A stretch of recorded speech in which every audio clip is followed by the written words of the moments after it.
Hello नमस्कार सत श्री अकाल आदाब। स्वागत है हमारे YouTube channel accounts magic with Raj sir. आज बात हो रही है 12th क्लास के कंपनी अकाउंट्स के सबसे important chapter issue of shares के सबसे important topic four feature of shares. Meaning क्या होता है फोर फीचर ऑफ शेयर्स का, एक एग्जांपल से समझाते हैं। मान लीजिए आपने एक कार, एक गाड़ी EMI मंथली इंस्टॉलमेंट्स पे परचेज करी, आपको हर महीने इंस्टॉलमेंट देनी होती है। सोचिए अगर आपने एक इंस्टॉलमेंट अचानक नहीं दी, कोई बात नहीं, जो फिनेंसर है वो आपको एक इंटीमेशन दे देंगे कि सर आपकी इंस्टॉलमेंट जो है वो पेंडिंग है। दूसरी बार भी आप इंस्टॉलमेंट नहीं देंगे तो हो सकता है कि वो आपको एक फ़ोन कर दें, किसी भी तरह से इन्फॉर्म कर दें कि सर आपको अपनी इंस्टॉलमेंट दे दीजिए, क्योंकि 2 बारी से डिफ़ॉल्ट हो रही है। लगातार अगर आप कुछ बार अपनी इंस्टॉलमेंट्स नहीं देंगे तो आपने फिल्मों में देखा है, फाइनेंसर आएगा और आपकी गाड़ी, आपकी कार उठाकर ले जाएगा। This is called forfeiture of गाड़ी।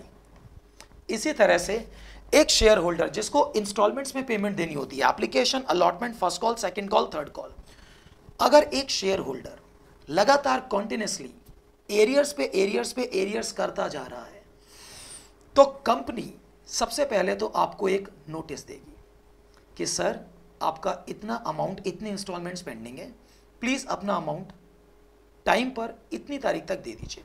अगर उस नोटिस के बाद भी आप कोई रिएक्ट नहीं करते तो बिल्कुल कंपनी को पूरा राइट है कि कंपनी आपके शेयर्स फोरफिट यानी कि छीन ले, और छीनने के बाद आपकी मेंबरशिप यानी कि आपकी शेयर होल्डरशिप कैंसिल कर दे। आप अब शेयर होल्डर नहीं है, कंपनी के मेंबर नहीं है, ना आपको कंपनी के प्रॉफिट्स में कोई हिस्सा मिलेगा, ना आप कंपनी की मीटिंग्स अटेंड कर सकते हैं और ना आप किसी भी तरह का कोई डिसीजन मेकिंग में पार्टिसिपेट कर सकते हैं। आपके शेयर्स छीन लिए जाएंगे, आप शेयर होल्डर अब नहीं है। This is called forfeiture of shares. मैं आपको बता दूं, फोर फीचर ऑफ शेयर्स को समझना बहुत जरूरी, मीनिंग आपको समझ आ गया। अब मैं आपको इसका प्रैक्टिकल सॉल्यूशन बताता हूं। हम सम्स कैसे करते हैं, फोर फीचर के सम्स, फोर फीचर को हम लोग सॉल्व कैसे करते हैं, आइए करें। चेंज करना पड़ेगा पैटर्न। आप अच्छी तरह से जानते हैं कि जब आप फोर फीचर से पहले सारी की सारी जर्नल एंट्रीज करते हैं तो भले ही क्वेश्चन में कॉल्स इन एरियर्स हो, यानी कि भले ही वो पैसे कुछ ना दे, लेकिन तब भी आप शेयर कैपिटल टोटल अमाउंट से क्रेडिट करते हैं। एक बार दोबारा सुनिए, भले ही क्वेश्चन में कॉल्स इन एरियर्स हो, वो पैसे ना भी दे, तब भी हम लोग शेयर कैपिटल को पूरे अमाउंट से क्रेडिट करते हैं। Share application to share capital, share allotment to share capital, first call, second call, third call to capital पूरे से क्रेडिट होती है, भले पैसे ना मिले। तो जब आप पैसे मांग रहे थे, आपने टोटल नंबर ऑफ शेयर्स पर शेयर कैपिटल नाम की लाइबिलिटी को क्रेडिट किया। और अगर एक बंदा पैसे नहीं दे रहा है, आप उसके शेयर्स छीन के कैंसिल कर रहे हैं, फोरफिट कर रहे हैं, तो जितने शेयर्स छीने जा रहे हैं ठीक उतने शेयर से आप कैपिटल नाम की लाइबिलिटी सर से उतर जाएगी, यानी कि कैपिटल नाम की लाइबिलिटी उतनी आपके सर से, और लाइबिलिटीज आई थी तो क्रेडिट, अब लाइबिलिटीज डिक्रीज यानी कि रिड्यूस होती हैं तो डेबिट। तो शेयर कैपिटल अकाउंट डेबिट, जितने शेयर्स छीने जा रहे हैं। अब ऑब्वियसली आप शेयर्स छीन रहे हैं तो आप लायबल नहीं है, आपको उन्हें वाइंडिंग अप पे कोई पैसा नहीं देना, उतने रुपए से शेयर कैपिटल नाम की लायबिलिटी सर से उतर जाएगी। That is why debit, share capital account debit. 2, shares forfeited. एक बात तो आपको माननी पड़ेगी, और वो ये, भले हम उसके शेयर्स इसीलिए छीन रहे हैं क्योंकि उसने कुछ पैसे नहीं दिए, लेकिन आपको मानना पड़ेगा उसने कुछ पैसे तो जरूर दिए होंगे, और ज्यादा कुछ नहीं तो उसने एप्लीकेशन अप्लाई तो जरूर किया होगा। जब उसने अप्लाई किया होगा, उसने एप्लीकेशन फॉर्म के साथ एप्लीकेशन अमाउंट डिपॉजिट किया होगा, तो कुछ पैसे तो शेयर होल्डर जरूर देगा। ऑब्वियसली कुछ पैसे नहीं दे रहा तभी छीन रहे, बट कुछ पैसे वो दे चुका है, और कंपनी जितने पैसे आप दे चुके हैं वो वापस करने के लिए लायबल नहीं है। डिफॉल्ट आपका है, एग्रीमेंट आपने तोड़ा है, पेमेंट आपने रोकी है, कंपनी का इसमें कोई फॉल्ट नहीं है। इसीलिए कंपनी आपके शेयर्स भी छीन लेगी और आपका डिपॉजिटेड अमाउंट रिफंड भी नहीं करेगी।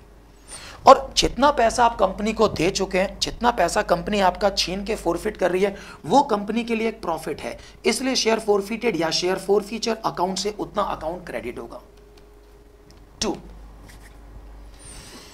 अगर आपने फोरफीचर से पहले जब कॉल्स इन एरियर्स के एंट्रीज करी थी, तो कॉल्स इन की जब आपने एंट्रीज करी थी उस वक्त अगर आपने कॉल्स इन एरियर्स को ओपन करा था, आजकल सीबीएसई में क्वेश्चन आते हैं, हमारी मर्जी नहीं चलती, वहां लिखा होता है पास journal entries by opening calls in arrears account, pass journal entries by opening calls in advance. तो अगर आपने calls in arrears account debit करा है कॉल्स इन एरियर्स के वक्त, तो आप आज कॉल्स इन एरियर्स अकाउंट को क्रेडिट करके कॉल्स इन एरियर्स का अकाउंट भी क्लोज कर देंगे। और अगर आपने without opening calls in arrears journal entries करी है, तो क्योंकि आपने कॉल्स इन एरियर्स डेबिट नहीं करा, तो आज आप कॉल्स इन एरियर्स क्रेडिट भी नहीं कर सकते।